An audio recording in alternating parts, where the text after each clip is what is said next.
India چاند کے قطب جنوبی تک اپنا خلائی مشن اتارنے والا پہلا ملک بن گیا ہے، جس کے بعد پاکستان میں بھی سوشل میڈیا صارفین پڑوسی ملک کو مبارکباد دیتے ہوئے نظر آ رہے ہیں۔ انڈیا کی طرف سے چاند کے لیے روانہ کیا جانے والا چندریان 3 مشن چاند کے جنوبی حصے پر اتر چکا ہے۔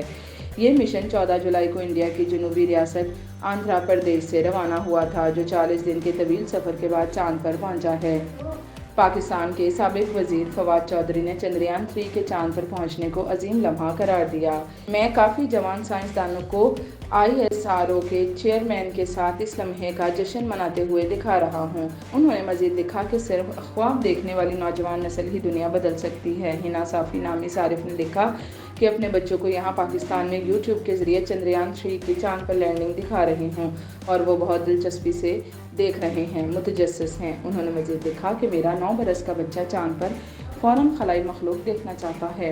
پاکستانی اینکر پرسن نے اس حوالے سے مزاح کا سہارا لیتے ہوئے لکھا کہ اب ایک دن وہ بھی آئے گا جب انڈین بچے کہا کریں گے چندا ماما بس ایک ٹور ہیں۔ فرحاد جرال نے ایک ٹویٹ میں چندریان کے چاند پر پہنچنے کا کریڈٹ سابق انڈین وزیر اعظم منموہن سنگھ کو دیتے ہوئے لکھا کہ تمام انڈینز کو مبارکباد۔ ایک اور پاکستانی صارف شرافت رانا نے لکھا کہ چندریان انڈیا کی نہیں جنوبی ایشیا کی ذہانت کی کامیابی ہے اور سول اتھارٹی کی بالادستی کی کامیابی کی روشن مثال ہے۔ جنوبی افریقہ میں موجود انڈین وزیر اعظم نریندر مودی نے بھی چندریان 3 کی چاند پر لینڈنگ ویڈیو لنک کے ذریعے دیکھی۔ اس موقع پر ان کا کہنا تھا کہ یہ ایک قیمتی اور بے مثال لمحہ ہے۔ اس لمحے نے انڈیا کی جیت کا بگل بجا دیا ہے۔